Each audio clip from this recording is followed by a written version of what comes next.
बार बार कहता हूं मैं ये, और समझाने की कोशिश करता हूं, उनके बीच पैदा हुआ हूं। अगर 1% भी दीवाने हो गए, इसमें से 1% भी बहक गए, तो 15 मिनट का टाइम नहीं मांगोगे, ये ख्वाहिश पूरी हो जाएगी तुम्हारी। तुम्हें धन्य होना चाहिए कि इस देश की मेजॉरिटी आज भी अगर कोई काम इस मेजॉरिटी समाज का गलत करता है तो आप कहें उससे पहले उसके खिलाफ खड़ा होता है। और आपका चरित्र क्या है?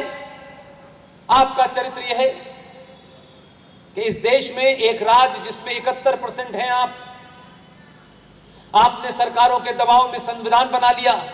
सारे कानून बना लिए। 70 सालों में जम्मू कश्मीर में एंटी हिंदू और एंटी इंडिया 85 कानून बने, लेकिन देश के किसी अच्छे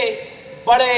गोल टोपी, लंबी टोपी, अलीम साहब, फजल साहब, रहमान भाई, किसी ने यह नहीं कहा कि यह कैसे मुमकिन है कि इस देश में मेजॉरिटी हिंदुस्तान में हिंदू रहते हैं, उसके बावजूद भी अगर कोई हिंदू के हाथ से गलत काम होता है तो सबसे पहले उसको सजा देने के लिए उस समाज के लोग आते हैं। ये जुडिशरी में भी हिंदू हैं और पुलिस में भी हिंदू हैं, तब भी वो लोग कभी अपने हिंदू होने का और मेजॉरिटी होने का दम नहीं भरते और कानून की बात करते हैं। लेकिन एक मुसलमान मुझे बताइए, कश्मीर से लेकर के कन्याकुमारी तक और आसाम से लेकर के लेह लद्दाख तक, कोई एक मुझे यह बता दे कि जब जम्मू कश्मीर के अंदर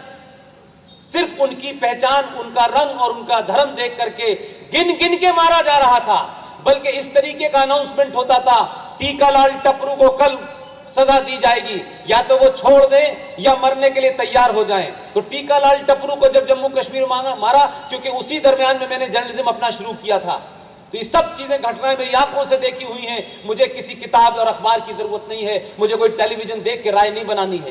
टीकालाल टपरू को सरेआम गोलियों से भून के डाल दिया चौराहे पे, और वो जिन लोगों ने मारा था वो मोटरसाइकिल से उसके चारों तरफ चक्कर काट रहे थे और पीछे से मस्जिद से साहब ये कह रहे थे, वो जिनका काम अल्लाह का फर्ज बताना था, जिनका काम सही राह पे लाना था, वो मस्जिद से कह रहे थे कि टीकालाल टपरू को अगर किसी ने पानी दिया तो उसका हश्र भी ये होगा। कोई नहीं निकला, कोई समाज में बतरसना नहीं हुई, कोई कंडमेशन नहीं हुआ, किसी ने ये नहीं कहा ये बुरा है, सब खामोश हैं। मैं कहता हूं आप खामोश नहीं हैं, आप एक एजेंडे के तहत अफजल गुरु को अपना काम करने देते हैं, दुजाना को अपना काम करने देते हैं, रामपुर वाले को अपना काम करने देते हैं,